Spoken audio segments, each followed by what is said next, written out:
न पुनः अविवेको अत्र अभाव मात्रम विवेक प्राग भावो वा मुक्तस्यापि बंधापत्तेः जीवन मुक्तस्यापि भावी विवेक व्यक्ति प्राग भावेन धर्माधर्मोत्पत्ति द्वारा पुनर्बंध प्रसंगात च तथागामी सूत्रस्थ। अभी आगामी सूत्र आने वाला है। नियत कारणात् तदुचित्तिर ध्वांतवत्। तो ध्वांत दृष्टान्तानुपत्तेश्च अभावस्य ध्वांतवद आवरकत्व असंभवात् तथा वृद्धि ह्रासपि विवेकस्य सूर्यमाणौ नोपपद्येताम इति। करेंगे यहाँ पर अविवेक को कितना लोग कहते हैं कि विवेक का अभाव ही अविवेक है। मतलब अविवेक कोई सदरूप वस्तु नहीं है, अभाव रूप वस्तु है। विवेक नहीं है तो क्या है? अविवेक है। जैसे अंधकार, अंधकार क्या है? अंधकार कोई सदवस्तु नहीं है, प्रकाश का अभाव ही अंधकार है। ऐसे ही विवेक का अभाव ही कई लोग अभाव रूप मानते हैं, अथवा कई लोग ये मानते हैं कि विवेक प्राग भाव। विवेक नहीं है तो समझिए विवेक है। विवेक अभी उत्पन्न नहीं हुआ, इसका मतलब अविवेक है, तो वो भी अभाव रूप ही समझना चाहिए। तो इससे क्या हो गया कि मुक्तस्य अभी बंधापत्य, मुक्त को भी बंधन की आपत्ति आ जाएगी, क्योंकि जीवन मुक्तस्य अभी, मुक्तस्य का मतलब जीवन मुक्तस्य अभी भावी विवेक व्यक्ति प्राग भावेन धर्माधर्मोत्पत्ति द्वारा पुनर्बंध प्रसंगात। करे कि जीवन मुक्त का भी भावी विवेक व्यक्ति प्राग भावेन। भावी विवेक का मतलब कि जीवन मुक्त अभी हो गया, लेकिन भावी विवेक व्यक्ति का मतलब है प्रकृति पुरुष अन्यथा ख्याति रूप जो विवेक है, वो तो अभी प्रकृति पुरुष के संयोग रहते हुए हो नहीं सकता, क्योंकि अभी प्रकृति पुरुष का संयोग है ना। तो ये दो प्रकार का विवेक है, इसका मतलब मुझे एक तो प्रकृति पुरुष अन्यथा ख्याति, मतलब दोनों एकदम हट जाए अलग अलग, तो वहाँ एक विवेक माना जाता है। एक अभी है, जैसे जीवन मुक्त में भी तो विवेक है, विवेक ज्ञान को प्राप्त किया है ना, लेकिन वो विवेक ज्ञान जो है सत्व पुरुष अन्यथा ख्याति रूप नहीं माना जाता है, क्योंकि अभी संयोग है, इस कारण से। तो दो प्रकार का हो गया ना, विवेक भी दो प्रकार का हो गया महाराज, समझ रहे हैं? तभी तो यहाँ भावी कहा। अब जीवन मुक्त का भावी विवेक कैसे होगा भैया? जीवन मुक्त भी कहते हैं जिन्हें विवेक ज्ञान प्राप्त कर लिया, लेकिन भावी विवेक व्यक्ति प्राग भावेन, जो अभी उत्पन्न होने वाला विवेक ख्याति है उसका भी प्राग भाव होने से उत्पन्न नहीं है, इसलिए प्राग भाव है। उत्पत्ति से पूर्व वाला जो अभाव होता है उसको प्राग भाव बोलते हैं। तो अब मुक्त भी है, जीवन मुक्त भी है, और विवेक भी अभी उत्पन्न नहीं हुआ, ये कैसी बात? तो इसका मतलब प्रकृति पुरुष अन्यथा ख्याति रूप। ये आपको भाष्य में भी नहीं मिलेगा, हिंदी वाले लोग भी नहीं करना, समझ में नहीं आया क्या कह रहे हैं। ये एक लाइन को समझने में छक्के छूट जाएंगे कि जीवन मुक्त से हमारे छक्के छूट गए। तो मैं कह रहा हूँ आप लोग कि आज जीवन मुक्त से कह रहे हैं, या फिर भावी विवेक व्यक्ति प्राग भावेन कह रहे हैं, क्या मतलब? जीवन मुक्त को तो कहते हैं ना, मुक्त हो गया इसका मतलब ज्ञान प्राप्त कर लिया उसने, जीवन अभी है इसलिए जीवन मुक्त कहते हैं। लेकिन यहाँ कहते हैं भावी विवेक व्यक्ति प्राग भावेन, अभी भावी में तो होने वाला विवेक है, आया जीवन मुक्त भी है। तब इसका मतलब कि दो प्रकार का विवेक होगा, एक प्रकृति पुरुष अन्यथा ख्याति जो एकदम अलग हो जाएगा, सत्य पुरुष अलग अलग हो जाएगा। तब तो उसके अभाव होने पर क्या हो जाएगा कि भावी विवेक व्यक्ति प्राग भाव है, भावी जो प्रकृति पुरुष अन्यथा ख्याति रूप जो विवेक है उसका उत्पन्न न होने के कारण धर्माधर्म का संचय होने लगेगा मुक्त पुरुष का भी, तो भी बंधन में चला जाएगा, वो भी बंधन में। तो ये भावी वाले के साथ होगा ना जी। हाँ, ये जो पहले वाला तो आपने जो बताया वो तो मुक्त हो गया, दोनों हाँ। हो गए। ये दूसरा वाला जो हाँ, पहला मुक्त का मतलब कि वो जो सांख्य कह रहा है ना जिस अविवेक को, वो अविवेक नष्ट हो गया, यानी कि संग दोष हट गया, अभिमान निवृत्त हो गया। सब कुछ कर्म कर रहा है लेकिन अभी अभिमान नहीं रहा, शरीर के साथ अभिमान नहीं रहा, फिर वो फंसेगा नहीं। हाँ, ये वाला विवेक जागृत हो गया उसका। और एक विवेक हो गया कि दोनों कैवल्य हो जाए, अलग हो जाए, वो विवेक अलग विवेक है, क्योंकि वहां पर एकदम अकेला हो गया। ठीक है ना?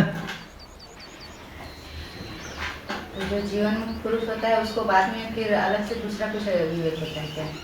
हाँ, ये है जीवन मुक्ति। अब होगी विदेह मुक्ति। इसको कैवल्य मुक्ति कहते हैं। उसका जब शरीर नहीं रहेगा तब होगा वो। तब होगा, उस समय एक अविवेक माना जाएगा। वो कैसा विवेक होगा? वो विवेक कैसा होगा? विवेक मतलब शरीर छूटने के बाद ही वो। हाँ, असली विवेक तो वही है। ये तो मतलब उसका दिग्दर्शन है। क्यों? क्योंकि अभी संयोग कहाँ, अभी तो दुख भोगना पड़ रहा है ना।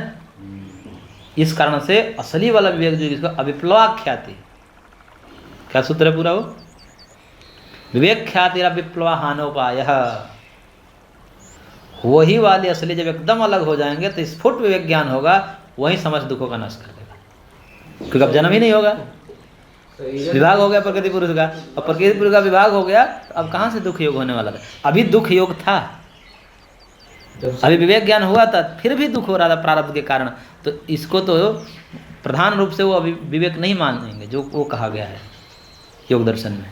मतलब आप कह रहे हैं विवेक ख्याति ही अविप्लवा कि शरीर होगा तो प्रारब्ध दुख की वजह से उसको ज्ञान होते हुए भी उसको दुख झेलना। हाँ, तो ज्ञान के दो भेद कर दी ना।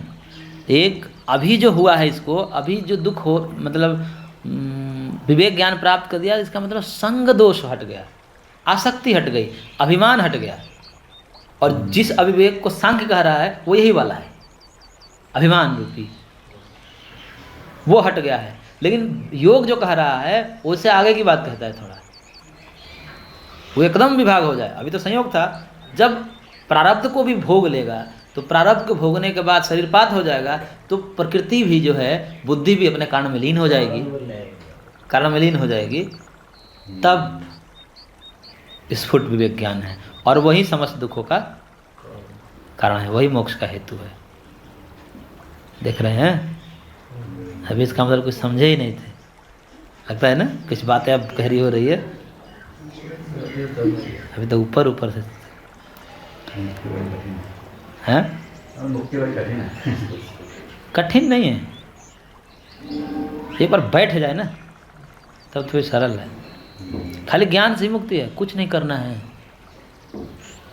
कर्म और कुछ नहीं करना है, कुछ नहीं करना है। बस अपने बुद्धि को सीधा कर देना है। उल्टा हम जब सोच रहे हैं ना, वो उल्टा सोचना है, बस मुक्त हो जाएंगे। करें अथवा ना करें, बस चिंतन सीधा सुधार देना है, बस मुक्त। क्योंकि ज्ञान से अज्ञान से बंधन है, तो अज्ञान का मतलब विपरीत दिशा में सोच रहे हैं हम, सीधा सोचने लगे।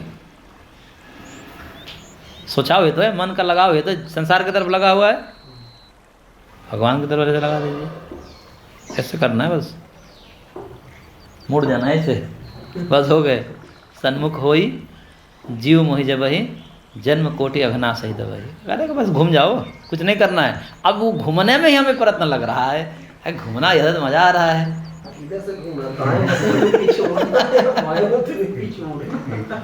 घूमते घूमते भी वापस आ जाते हैं, घूमने की कोशिश करते हैं, घूम जाए आप भगवान की तरफ, घूमते हुए फिर वापस आ जाते हैं। तो ये समस्या हो जाती है। वहीं जो घूम जाए पूरी तरह जो ना, 160 पे नहीं घूमना है, 180 पे घूमना है। सीधे 180 पर घूमना है ना, क्या से घूमना है, 180 पर घूमना है। 360 पे घूमोगे तो फिर वही आ जाओगे, जहाँ से शुरू किए तो वही पहुंच जाए। 180 पर घूम जाना है आपको। तो अब यही घूमने में हमको जो है लगता है फल, बस घूम जाए फिर तो कुछ नहीं है, काम हो जाएगा। इतना ही पुरुषार्थ है। किसी भी हालात में, किसी भी हालात में तस्मात् सर्वेषु कालेषु माम अनुस्मरण युद्धेच्छा, यही घूमना है। यही नहीं घूम पाते हैं। सब कर्म करते हुए अंदर से भगवत स्मृति बनी रहे। मैं आपसे बात कर रहा हूँ, भगवत स्मृति यदि बनी रहे तो ठीक है। मैं कुछ भी कर्म कर रहा हूँ, भगवत स्मृति बन रही है तो ठीक है, और नहीं बन रही है, बातें बातें कर रहे हैं, ये खराब है। इसलिए भगवान करे कि मन में से हमारा चिंतन करो और शरीर से, तो मन से आप करिए, अंदर से राम राम करते रहिए। तो बस यही करना है, और क्या करना है, इतना ही करना है। लेकिन इतना ही नहीं पता है, बाकी तो सरल है महाराज, कुछ नहीं करना इसमें, ज्ञान ही है ना। तो ये हो गया ना, तो वो भी बंधन में आ जाएगा। तथा आगामी सूत्रस्थ ध्वांत दृष्टांत अनुपत्ति से, यदि अविवेक को आप अभाव मात्र मानेंगे तो जो आगामी सूत्र है इसके तुरंत बाद सूत्र आएगा नियत कारणा तदुच्छेत्य ध्वांतवत, वहाँ पर जो ध्वांतवत दृष्टांत दिया है वो अनुपन्न हो जाएगा, सिद्ध हो जाएगा। क्योंकि यदि अविवेक अभाव रूप होता तो अभाव का नाश होता है क्या? बंध्या का पुत्र मारा जाएगा क्या? बंध्या का पुत्र मारा जाएगा? उसकी मृत्यु होगी? जो हुआ ही नहीं उसकी मृत्यु कहाँ से हुई होगी? जो जन्म ही नहीं लिया है, अभाव रूप है, असद रूप होने से उसका नाश नहीं होता। लेकिन यहाँ पर आगे महर्षि कहेंगे कि अविवेक का नाश होता है, और नाश कैसे? ध्वांत के समान होता है। इसका मतलब तमस के समान होता है, अंधकार के समान होता है। नाश सदरूप होगा, ये अविवेक या अंधकार सदरूप होगा तभी तो नाश होगा।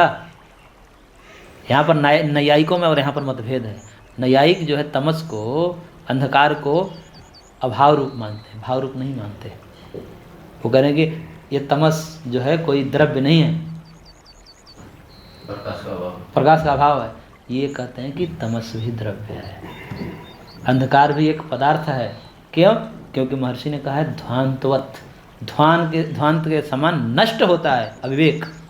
यानी कि अविवेक भी सद्वस्तु है और ध्वांत भी सद्वस्तु है, तभी दोनों का नाश प्रकाश और ज्ञान से हो सकता है। तो इसका मतलब अविवेक क्या है?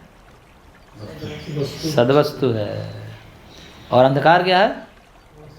सद्वस्तु है। तो इसलिए यहाँ मतभेद है। अभावस्य ध्वांतवद आवरकत्व असंभवात्, क्योंकि अभाव जो है, अभाव वाली वस्तु, उसका ध्वांत के समान आवरक नहीं बन सकता। जो अभाव रूप आवरक कैसे बनेगी? यदि अंधकार सद वस्तु ना हो तो ढकेगी कैसे? सबको ढक देती है ना, रूपों को आवरक हो जाती है ना, दिखाई नहीं देता। जैसे पर्दा लग गया, जैसे किसी पर पर्दा डाल देते हैं तो वस्तु दिखाई नहीं देती, ऐसे अंधकार भी समस्त वस्तुओं पर पर्दा, एक सूक्ष्म लेयर है, को पता नहीं चल पा रहा है, लेकिन डाल दिया तो दिखाई। इसका मतलब सदवस्तु होगा तभी तो आवरक बनेगा। असद वस्तु आवरक बनता है क्या कभी? बंध्या का पुत्र आपको रोकेगा कभी? कभी नहीं रोकेगा। इसका मतलब अंधकार भी भाव रूप है और नष्ट होता है। नहीं तो अभाव रूप मानेंगे तो आगे जो दृष्टांत ध्वांत होते सब असिद्ध हो जाएंगे। और दूसरी बात कर रहे हैं, तथा वृद्धि ह्रासौ अपि अविवेकस्य सूर्यमाणौ न उपपद्यताम इति। और वृद्धि और ह्रास भी अविवेक में सुना जाता है शास्त्रों में। इसका अविवेक तो बढ़ रहा है, इसकी आसक्ति तो बढ़ रही है, इसकी आसक्ति घट रही है। तो ये सुना जाता है ना शास्त्रों में। यानी कि जो बढ़े घटे, कौन बढ़ेगा घटेगा? बंध्या का पुत्र बढ़ेगा घटेगा? हाँ, जो सत्ता है जिसकी, वही तो घटेगा बढ़ेगा। यानी कि अविवेक भी घटता बढ़ता है, अविवेक भी घटता बढ़ता है। योग सूत्र में कहा ना, योगांगानुष्ठानात् अशुद्धि क्षय ज्ञान दीप्ति ही अविवेक ख्याते। अशुद्धि क्षय, अशुद्धि क्या है वहाँ पर? अज्ञान रूपी ही तो अशुद्धि है, क्षय होता है। और जैसे जैसे क्षय होता है प्रकाश वैसे वैसे कब तक बढ़ता जाता है? जब तक पूर्ण विवेक ज्ञान न हो जाए तब तक वो बढ़ता रहता है। तो इसका मतलब वृद्धि ह्रास हो रहा है। तो ये भी सब नहीं उपपन्न हो पाएगा। हाँ तक है, आगे तक आज रहने देना। हाँ, इतने तक रहने देते। और पढ़ना है? 2 बजे से बैठ रहा हूँ।